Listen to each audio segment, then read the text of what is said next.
I think he's bad news, and I think I'm going to have a lot of fun with him, watching him, because he has to come right to this building to get his money. And don't worry, he's not going to run away with anything. I think he's, frankly, I've heard he's a total nut job. I think the people of New York are crazy. If they go this route, I think they're crazy. We will have a communist for the first time, really, a pure, true communist. Zohran Mamdani, who in his nomination speech said he will defy ICE and will not allow ICE to arrest criminal aliens in New York City. Your message to communist Zohran Mamdani? Well, then we'll have to arrest him.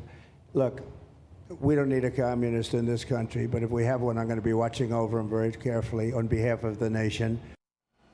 When he got indoctrinated into Marxism, probably never read the Constitution and the Supremacy Clause. That gives the jurisdiction to the federal government, not the city of New York. Here with reaction, he is the governor of my great free state of Florida, Governor Ron DeSantis.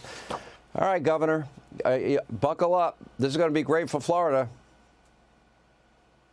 Well, I'll tell you what, Sean, this guy makes de Blasio look like Ronald Reagan. And I remember when de Blasio was mayor, particularly during COVID, it sparked a absolute flow out of New York City and, yes, many into Florida, and eventually including even yourself. But, you know, we've absorbed a lot of people over the years. I think this guy's policies, soup to nuts, are probably the most radical left that I've ever seen of a major party candidate in a big jurisdiction. And yes, it's the crazy economics, saying they're going to tax white neighborhoods more. But he also wants to abolish the NYPD. He doesn't want to send law enforcement to dangerous areas. He wants to send social workers. This is something above and beyond the destruction that New York City's already seen. But I'm telling you, I think I'm going to have to charge an entry tax or something because of this guy, because I don't know if we're going to be able to absorb everyone that's going to flee his poor rule if he gets in. He swears that if companies or corporations move out of New York and they move down to the free state of Florida, that he's going to follow them. If they do any business in New York, he's going to claim that they're a New York company. Can Florida defend itself from that? Oh, yeah, no, absolutely. Yeah, I mean, that's not going to fly. And I can tell you, just anecdotally, you know, I've spoken privately with some business leaders that when he got the nomination, they are preparing to move more of their assets out of New York City if he eventually gets elected mayor. So that will happen, and I think he's not going to be able to be successful in pulling one of those stunts. Okay, but Wall Street South is already real. We both know that.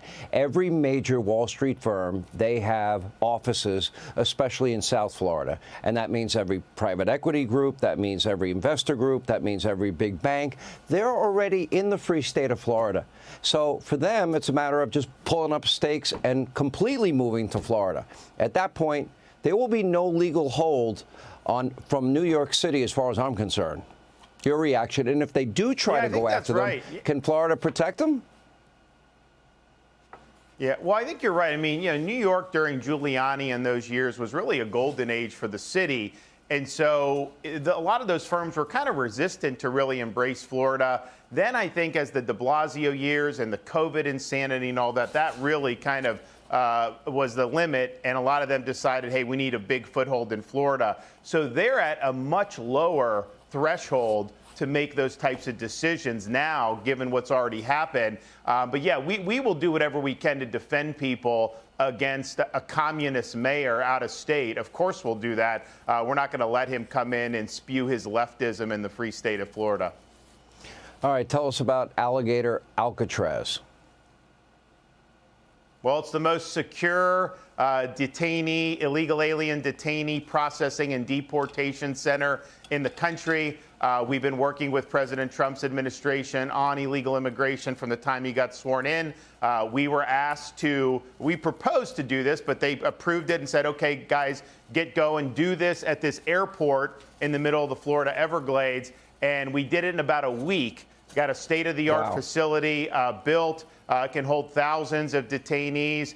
President Trump said he's going to approve us using our National Guard judge advocates to serve as immigration judges. So literally, you'll have an illegal, you'll be able to have them have whatever due process right there at Alligator Alcatraz. And then guess what? 1,000 feet away, there's a massive runway where DHS can then fly them back to their home country. So I think we're also going to do another one in northeastern Florida at our National Guard training center in Camp Blanding. But Sean, the thing is the president was very thankful. Secretary Noem was very thankful. And we're happy to do it. But all the red states, at a minimum, need to step up and do this. If all red states are doing what Florida's doing, even if it's at a smaller scale, because they may be smaller, you're going to see massive numbers for the deportations. And Biden let in how many millions of people? We need these types of solutions if we want to get the job done.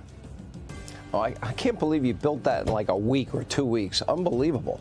I mean, it actually looks like a great, place. If you got to be in jail, might as well be in Florida.